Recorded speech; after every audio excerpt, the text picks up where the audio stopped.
Hey YouTube, Todd here again. First off, thanks for watching another Todd Talk video. Today going to do a quick review of this Nidage Borescope I recently purchased and used basically for a long-term project on both the Cougar and the Contour for removing carbon deposits inside the engine, mainly in the cylinders. But I was not going to purchase a Borescope. I priced them, and I'm like, it's just a little bit much for something I'm only going to use once. I went back and looked, found this one for $30 with free shipping, and I'm like, that will give me another. I don't know that you'd really call it objective because I'm not really measuring. I'm just estimating that maybe a subjective objective test or something for it. But got a ton of really good ratings here. You see 70% of them are 5 star, another 17 or 4 star. Um, kind of thought, well, it's going to be kind of hard to get wrong. So you see the tip of the camera. That tip actually unthreads so that you can put on these attachments, the magnet first, the hook, and then the side view mirror, which I'll go into in just a second.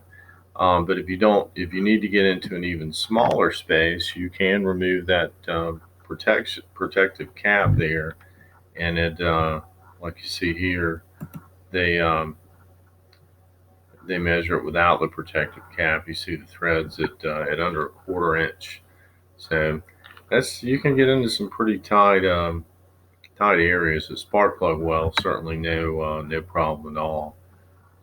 This cable itself is flexible. It's bendy.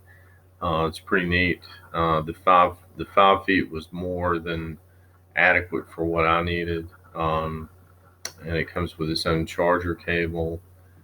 Here it talks about it's just kind of propaganda, I guess, for what it is. 30 frames per second, 1080p, 200% faster chip, I guess, than the previous technology.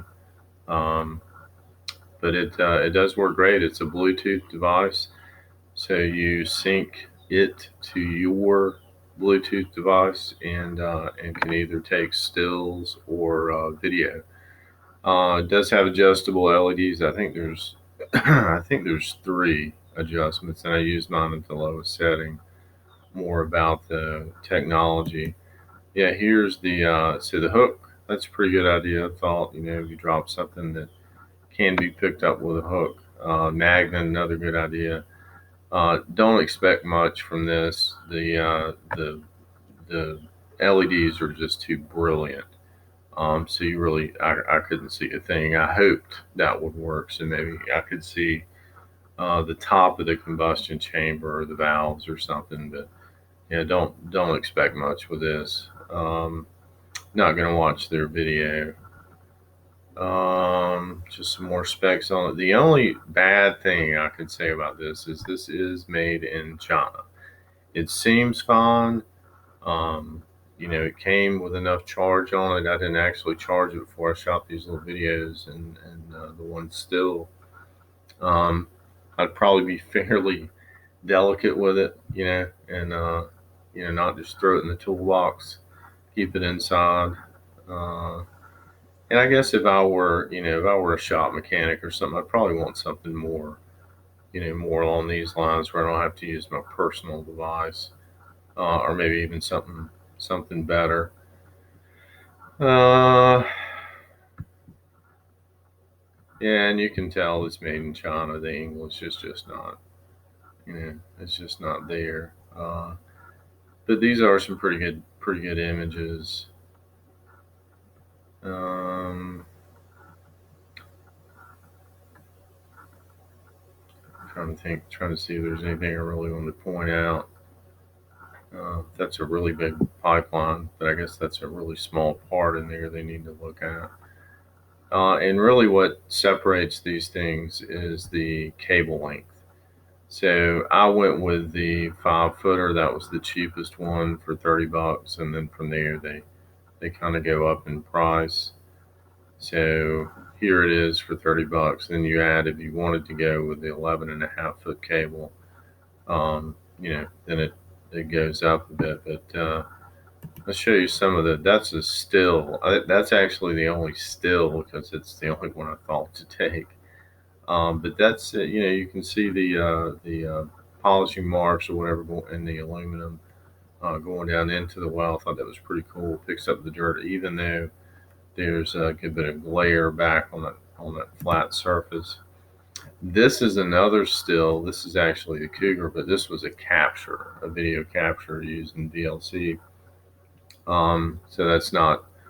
I would imagine the still camera would probably be a little bit more defined than that, but that's still pretty awesome definition. Here's the video from that capture. Of course, there's no audio. There's no microphone or anything. And I'm, manipulated around trying to get a better look, but you really can't make it turn upward or anything. You're just looking straight down. And of course, you can probably see why I want to try to get rid of some of that carbon. Again, this is a capture from the contour. This carbon was wetter, for lack of a better term.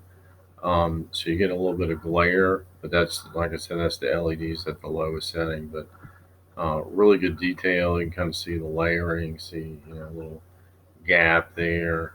And then here's the video from the contour. Yeah, it looks wet. So, and these same cylinder, by the way. This is the number 4 cylinder in both cars. So yeah, I think all in all, um, if you're looking for an inspection, an affordable, something for the home mechanic, I don't know that if I owned a shop or was a shop mechanic, this would be my first choice. Maybe, I don't know. Maybe some shop mechanics can chime in on that. It's certainly, affordable. I don't really know that you're going to need more than 5 feet, but if you feel like you do, you can. There's the protection plan, which I never purchased. I think that's just kind of a ripoff.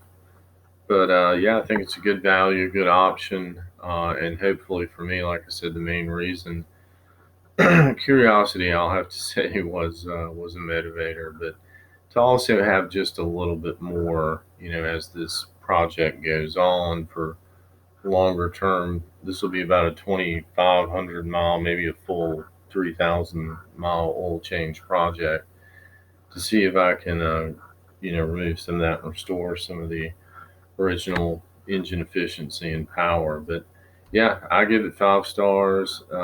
Like to hear your thoughts in the comments. So that's all I have for today. Please remember to like, share, comment, and subscribe. Thank you guys, and see you soon.